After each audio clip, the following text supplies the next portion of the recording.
All right, welcome back to another episode of Philadelphia Eagles Talk with Geoff and Matt, as we are, for the 10th straight week, talking about another Philadelphia Eagles victory. Doesn't that Great. sound great? 10 straight weeks since we've even discussed a loss by this team? Who would have thought? Well, neither one of us, because we both No. had the Eagles losing last week. But to our wonderful delight, the Eagles win their 10th straight. And this is my version of a standing O. I'll mix my hands. Standing O for two reasons. Finally, we beat Russell Wilson. That's nice. And we finally scored a first quarter touchdown for the season. Yeah, they were pretty dominant in the first quarter. They were, yeah. And that's including with the two turnovers they gave. Yeah. Yep. So, yeah, lots to talk about on this one. Thanks for tuning in, as always. The Philadelphia Eagles Talk with Geoff. Make sure you hit the like, subscribe button right now. I'll remind you that. And we'll probably remind you there at the end of the podcast. But we're going to dig right into the game. I'm excited, man. This is probably, for me, the Ravens game was a great win. To go on the road and beat the Ravens. Probably maybe I might just put that one a slight hair above this particular game. But this was a huge win. The Steelers were coming in, winning 7 or something straight games. Russell Wilson had not lost any games this year as the starting quarterback. They were down Pickens, of course, which I think hurt their offense a little bit. But I really don't think Pickens would have made much of a difference. I really don't. Maybe they would have. I don't know. I don't really think Pickens would have made much difference. The Eagles' strength this year, they don't give up big plays. And Pickens is kind of like a big play wide receiver. Would he have helped the Steelers? Sure, he would have helped the Steelers. But I really, in terms of the final score or the outcome, I personally don't think it would have made much of a difference. What do you think? It would have been fun to watch that battle play out, though. George Pickens versus Mitchell or Slay, no matter what side he lined up on. That one would have been fun. It would have made the game closer, I think. Yeah. But the Eagles did show up on D. And, that's been the one consistent thing ever since about week 5. Coming back from the bye week, the defense has been lights out, like for every team they've played. It's been great. It's been awesome to watch. It really is. This defense, again, they let the opposing team under 20 points, under 15 points even. I think for the season they're like 15 and a half points or something. They lead the NFL in that. So the defense continues to just play well. The pass rush has been there. Wilson oftentimes was off, had to scramble himself. Wasn't really able to sit back and get comfortable. Not that, again, the Eagles are not a team that's going to blow you away with a bunch of sacks, but man, they get pressure. They get pressure and they move the quarterback off his spot, and that's almost just as good. It really is. Just gets the quarterbacks, their routine. They can't get into a rhythm, and that's what the Eagles are very good at. And then, of course, they have a really good secondary. This secondary is, we haven't had any secondary like this probably since Lito and Sheldon. When they had a good 3 or 4 straight year run when they were both really, really good. Yep. And obviously, you still had Dawkins back there, and whoever the safety was, opposite of him. But this Eagles secondary is freaking good, really, really good. So linebackers too, right? So you got Nakobe Dean going up again, making a couple good reads on defense and slipping through the cracks to get a tackle for loss. Well. Yeah, Bond was all over the place as usual. Guys just everywhere. A couple of plays where Wilson tried to scramble, and was only able to get like 5 yards versus 12 yards because Bond was there to get, chase him in bounds. Just looking at a couple of my notes here. I just want to make sure that. And then, all right, so I'm going to start off just getting into the game because, in recent weeks, you and I, mostly me, but definitely both of us, been critical of Hurts's game. And for me, it comes down to this. This is why I say it's like I'm not bashing Hurts. We haven't been bashing Hurts. It's just we've seen what he can do. And so when he doesn't do it, it's frustrating. And I think that has been the main driving reason for my own personal criticism of him, because that's, the way he played against Carolina and several other games this year. It's like we've seen what he can do. We know that he can go to different reads. We know that he can stay in the pocket. We know that he can be accurate. Yeah. So He was why all is three it of those things? He was all three of those things. All three. He was great. This was probably his best game of the season, in my opinion. Yeah, well, it was, right, except for the turnover. The fumble was on him, right? Was it a fumble? First turnover was a fumble. Yeah. See, here's the thing on that play. I'm glad you brought it up. I don't blame Hurts for that fumble, because that to me was just TJ Watt, an all-pro player, making a play. I mean, he had the ball secured. It was just Watt coming in there with a punch, and he punched right on the ball. Those fumbles, it's not him being careless. That was, to me, my perspective anyway, was TJ Watt making a play more than Hurts being reckless with the ball and fumbling. But yeah, it does go on him as a turnover. But I just thought it was a great play by Watt. Yeah, at the same time, though, I'm like, he got the first down.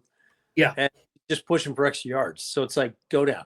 Like, don't take hits. Yeah. Just go down. Plays over, go down. Don't risk it. So I was reading a text from Johnny. So Johnny, by the way, who will be with us, just confirm with everybody. Might as well mention it now. We play the Commanders next. Good friend of the program, Johnny and Evan will both be joining us on Wednesday night at 8:00 to preview the Commanders game. So just wanted to put that out there for everyone watching. All right, yeah. So I missed that part where you said that was where you were critical of Hurts in that play. He was kind of trying to stretch for the extra yard, and that's when Watt came in and punched it out. That's definitely fair for sure. So yeah, and then they turned it over again in the first when Cooper actually was the same series, I think.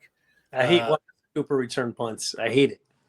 Like, well, I wanted to bring that up because what's interesting is Covey was a healthy scratch. So that to me tells me that the Eagles have made the decision, whether maybe it could be roster issues. Maybe that's why they decided to make him a healthy scratch. But at least on Sunday night there, they decided to go with Cooper over Covey.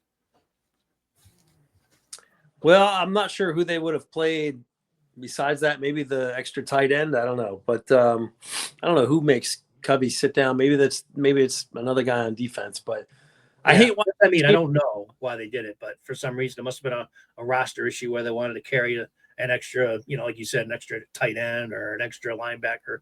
Who knows? But I just know he was a healthy scratch for the first time this year. That's the reason that Cooper was returning with a healthy Covey that was scratched.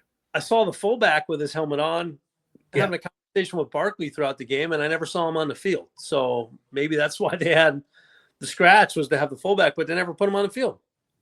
So the other big thing about the game is they won it without Barkley, really. So I'll save my thumbs up for a player that deserves it. But to go pretty much most of the first half without Barkley, because he didn't really have all that many carries in the first two series, but he missed the whole second quarter, and then was used sparingly. I guess he got most of his carries in the third quarter, but they really won that game without much help from Barkley. Right. Yep, that's true, and that's another good sign, like you said. So, but I wanted to give Hurts his flowers because he deserves them. I mean, that's the Jalen Hurts that if he shows up every week like that, and certainly in the playoffs, I don't see any team beating this team. It'd be hard to beat the Eagles when Hurts is on like this. And so that's, I guess, where, like I was saying, that's where the drive of my Hurts criticism comes from, because I could see him doing it, and he just needs to do it more consistently, And I think the contract, for me anyway, plays into that, because it's not like it's not like he's on a rookie contract anymore. We're paying him $50 million, almost $50 million a season. We need him to play that way, and you got to be consistent when you get up to those big dollars at quarterback. And while he hasn't played terribly this season, I'm not saying that. I just wanted him to be able to, like, he was going to second and third reads almost the whole game. I saw his head going, nope. It's like, I haven't seen that in at least a month. No, and I was like, wow, he's actually going to different reads. Hitting open players. Yeah.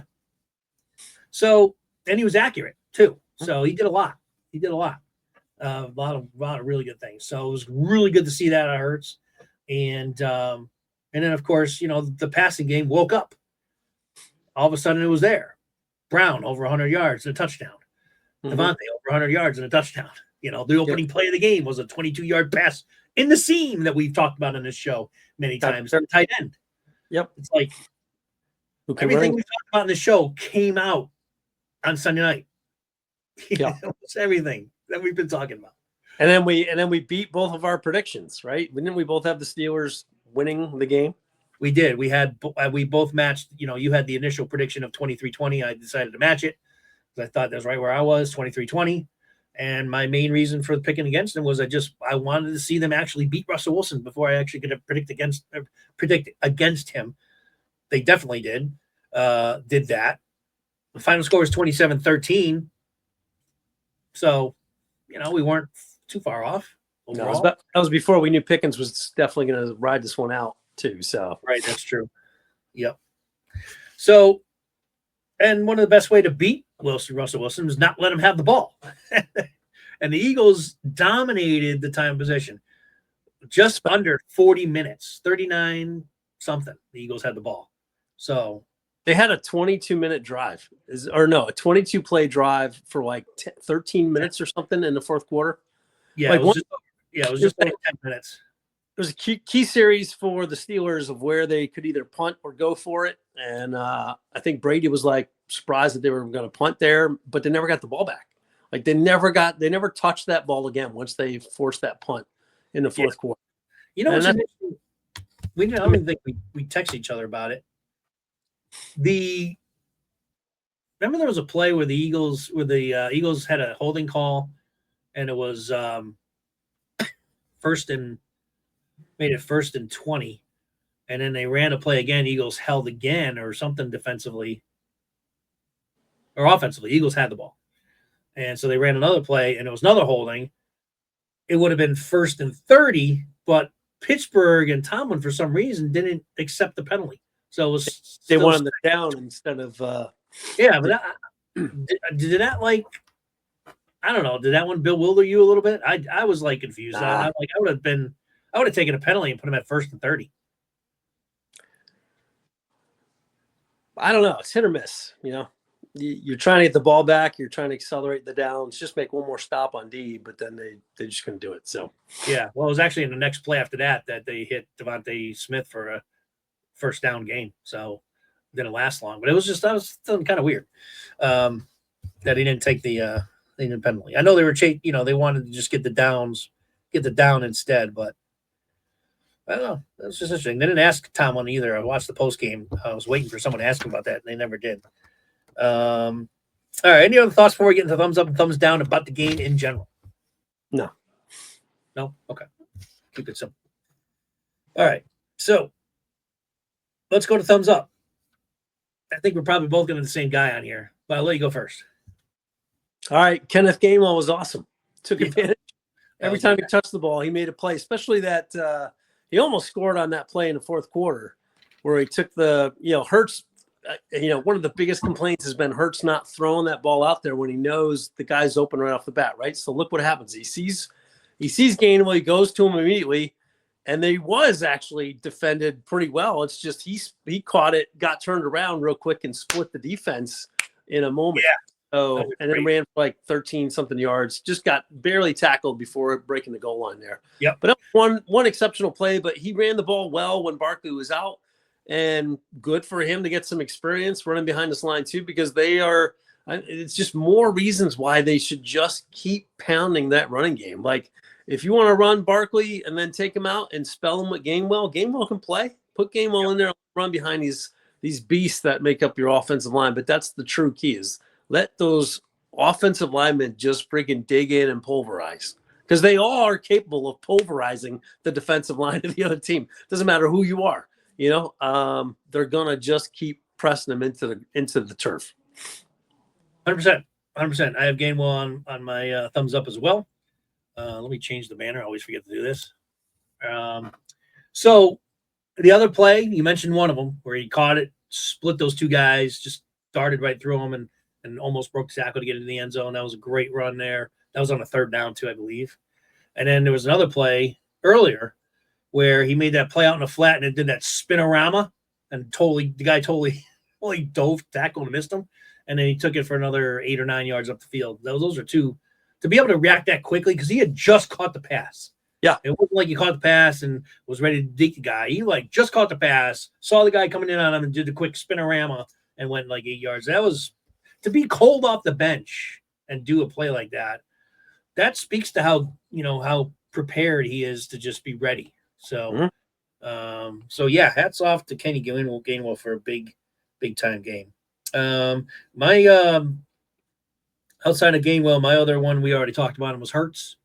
Thumbs up for Hurts. Had his best game of the season. I think his most complete game of the season.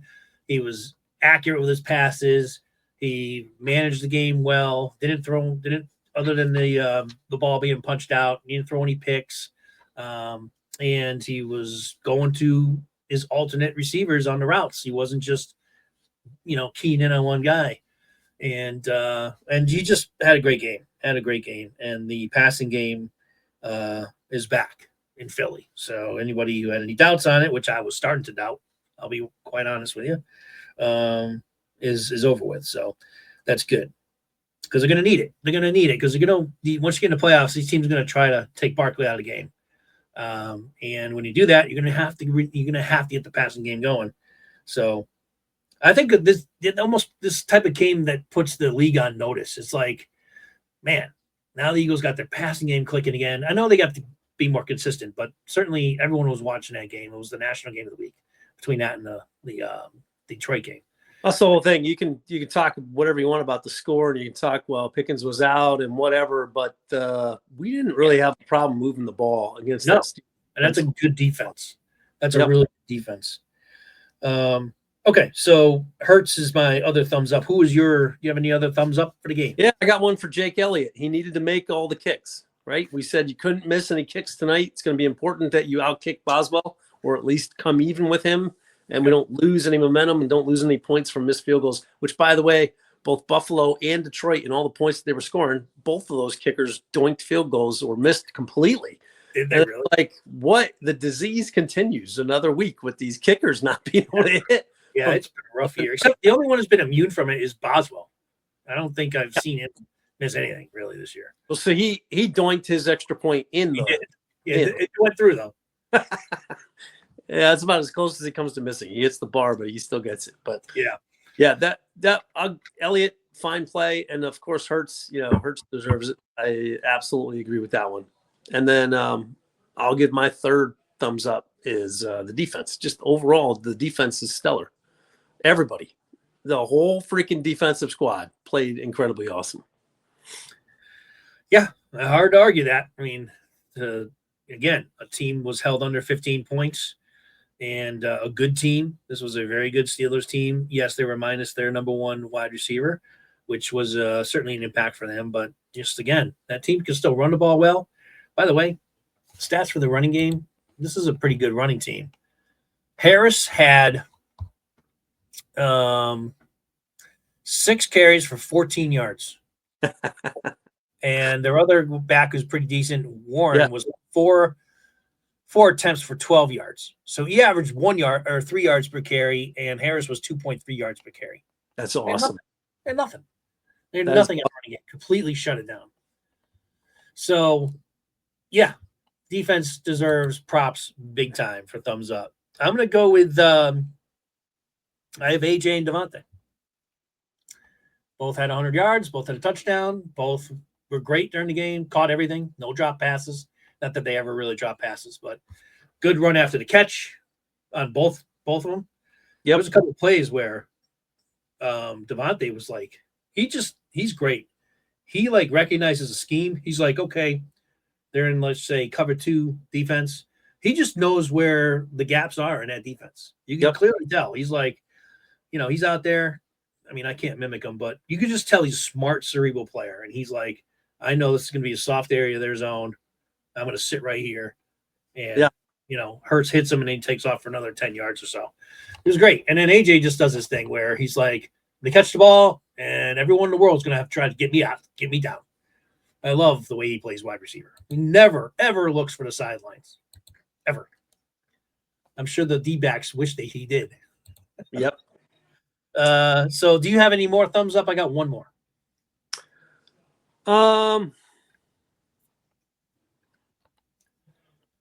Well, the coaching. I mean, the coaches deserve credit, so I'll give it to the coaches. Yeah, that's a good one. Yeah, both on both sides. I thought Kellen Moore called his best game of the year, one of his best games of the year, and obviously Vic just continues to be Vic. Vic, Yep. He's been amazing. You could basically put him in thumbs up every single week. My last thumbs up is Lane Johnson.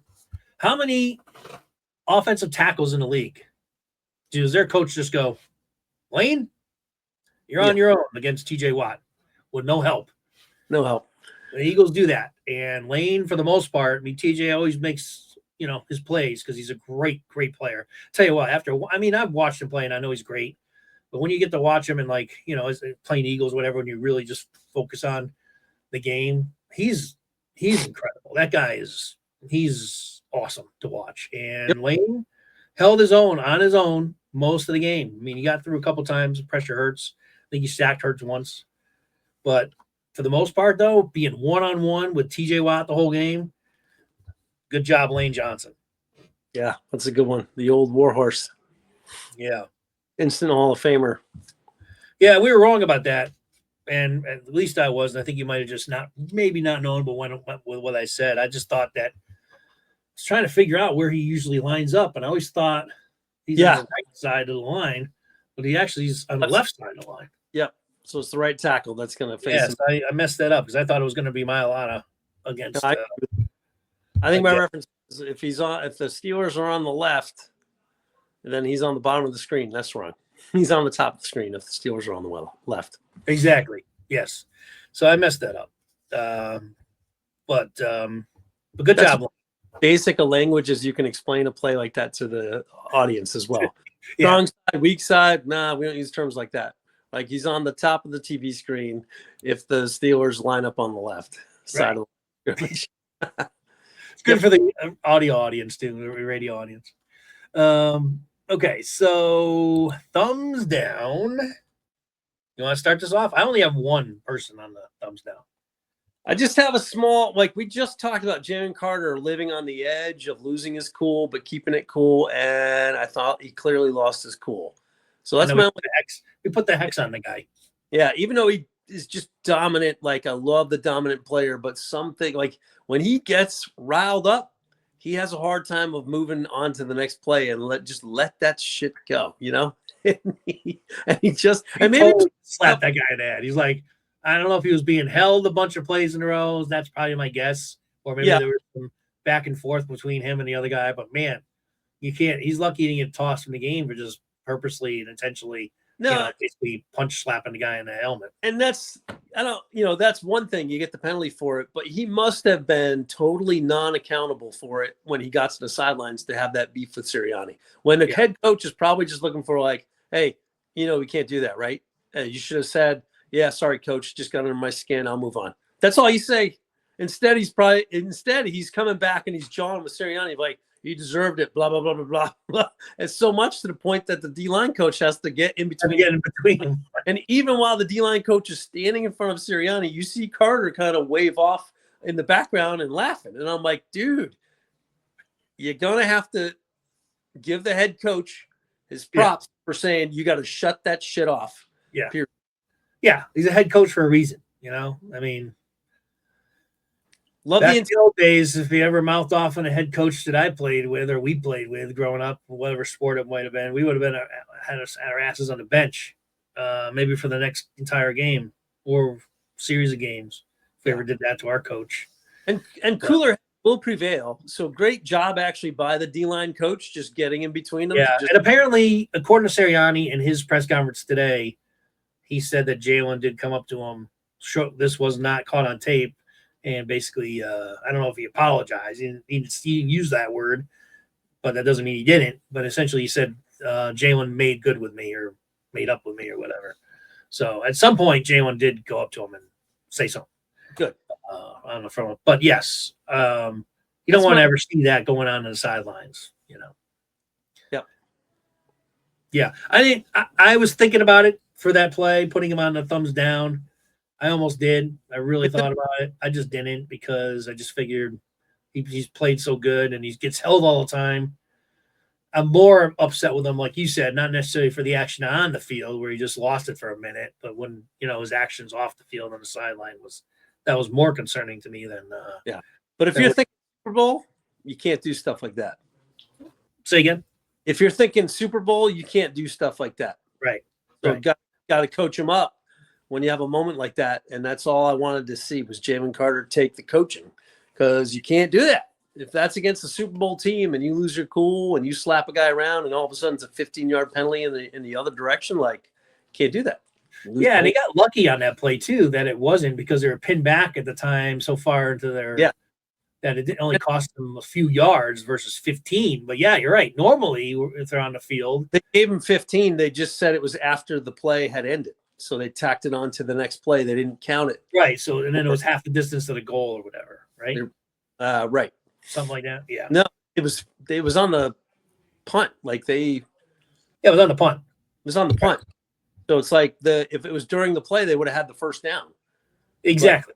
Right. Post play, so it was 15 yards tacked on to where the Steelers received the ball. Right. But again, they couldn't go back that far because I think they were pinned inside the 5 or right around there. So they really never got 15 full yards of penalty. No, they're attacking on the yardage. It's against the Eagles. Yeah. Yeah. The receiver of the Steelers catches the ball from the punt. So from where he caught the ball and was tackled, they tacked on 15 more yards positive to the Steelers. Oh, all right. Okay, I got you. Yeah. That or the first down, right? So yeah. But there's no half the distance to the goal. It's their ball. Yeah, for some reason I thought that they lost the penalty yardage on that play. So I guess they didn't actually lose the 15-yard penalty. It was just a matter of was it going to be it could have given them a first down, right, and 15 yards. Yep. But instead, they still punted the ball and gave him 15 yards. Yeah. You know what? I'm saying that wrong too now. Never mind. Yeah, scratch everything I just said because they punted to the Eagles, and somehow. Right. That's what I was trying to say. They didn't get the Eagles could not go back 15 yards because you're right. The ball was caught inside the 50 or down at the 5 or so. Yeah. All right. Cool. I thought it was my bad. We need a program editor to just edit that. Yeah, where the hell is our program editor? Damn it! Yep, off our game. We've been doing good so far, pronunciating all the players' names. Yeah. All right. So, my thumbs down. He only had one punt, but it was a 29-yard punt. Oh yeah, he shanked it. So that's my only thumbs down for the game. Was on man. I figured since I'd given him some thumbs up in the past, hey, dude, you shank a 29-yard punt, you're going to be on my thumbs down list. So that's the only thumbs down I have for the game. Yeah, pretty good game. Overall performance, fantastic. Exactly what we wanted to see out of the Eagles. And there's no letdown, right? So now it's like you just got to finish strong, make sure we don't take any of these next 3 weeks off thinking that we're against a weak opponent. Because Detroit lost, which was great, but Minnesota is probably going to win tonight against the Bears. And so you got 3 teams at 12-2, 13-2. Yeah, Minnesota wins tonight. You have 3 teams at 12-2 with 3 weeks to go. Yeah. And Detroit, they got some concerns because they're losing people. They got people on defense dropping like flies. They just lost their starting cornerback for the season in Sunday's game. And their last starting linebacker that hasn't been injured this year. He's done for the year. So yeah, when I flipped to the game, that was when they were carting them off. I guess that must have been the cornerback. His name's like McQueen. I forget his name. Well, it might be the cornerback that you're talking about. Here. He was wearing all black, and they carted him off, and I was like, I don't even know who that is. I know he's not. They lost 2 more defensive starters, and they're already down a bunch of defensive starters. So that's a team that is getting obliterated by injuries right now. And these are like season enders. These are not guys coming back. So, and you saw how the Bills just tore apart that defense. I mean, the Detroit Lions, they'll be able to score with any. Plus, they lost Montgomery. Forgot about that. He's done for the season. So they're down to Gibbs. Wow. Forgot about that. Yeah. So Montgomery's done for the year also. They lost 3 guys in that game. I didn't know that. Jeez. Yep. So Montgomery's gone. So they can absorb that hit, but they're not going to be the 1-2 punch attack like they've been all season. Now it's just Gibbs, who's a great running back, Don't get me wrong, but he's never been a full. He's never carried the load. He's not really that. Well, we don't know. We'll find out, I guess. He's never been like a 20-25 carry back. He's kind of like a scat back kind of guy. Yeah, that's interesting. Yeah, I mean, Detroit could score with anyone. They have tons of offensive talent, but now they can't stop anybody. Nope. So interesting. And then, like we'll see what Minnesota does tonight. That's the team we talked about it last week. They're just, I mean, they're like they're like just coasting. And I don't mean that by saying that they're not, playing seriously. They're just flying under the radar. No one's talking about Minnesota. That's a team. You just talked about the record being tied. They play each other the last game of the season.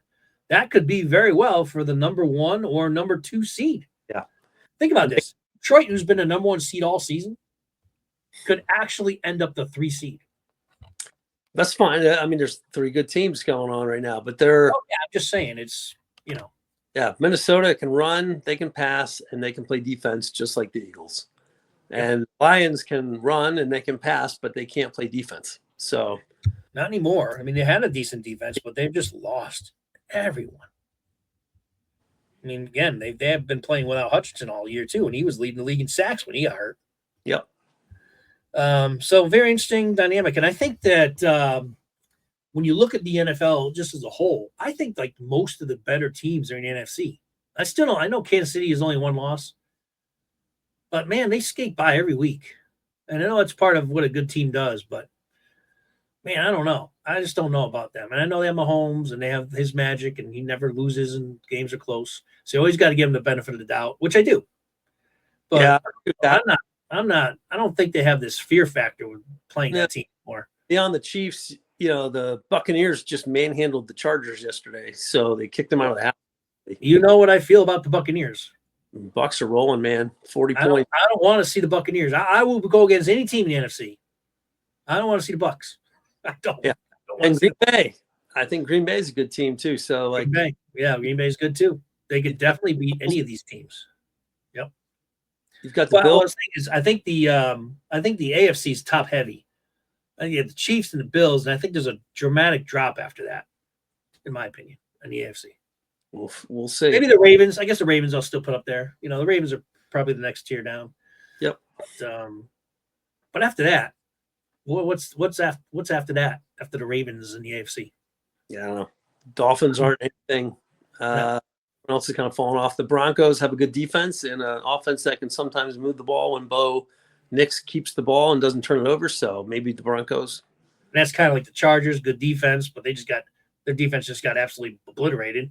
Handled. And they don't really have. I mean, Herbert just needs more weapons. I don't know what they did with Herbert this offseason, getting rid of Keenan Allen and Eckler.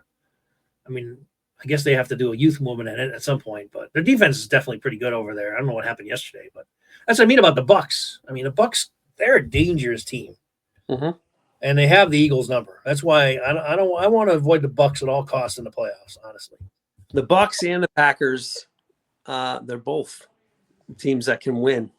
So, and the Packers are getting healthy now too. So, yeah, I guess that's what I was meaning. So the NFC seems they can go like almost 6 teams deep. Yeah, there's some really good teams. I think the NFC is going to be a battle. Those playoffs are going to be. I mean, you got the Commanders who. Right now, they're we're going to be talking about them. Obviously, we have Johnny on Wednesday, and we'll talk much more about the Commanders. But they're a team right now that's in the playoffs. They've had a few wins this season that they've held on their last breath, including the Hail Mary, that Daniels game, and even last week, the Saints came back and made that game really close at the end.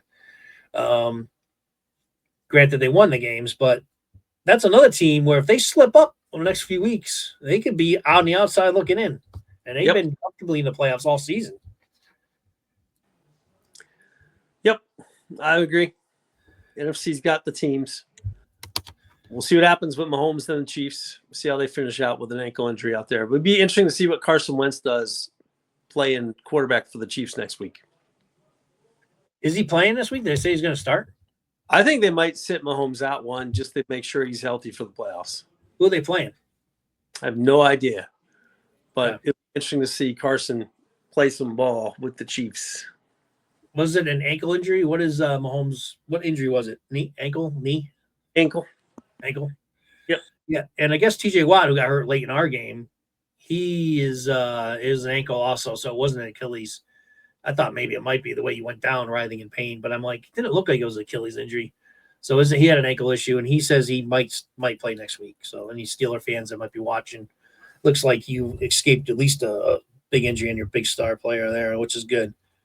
All right, any closing thoughts, and then we'll just get ready to reboot here on Wednesday, and we'll talk Commanders with our Commander fans, Johnny and Evan.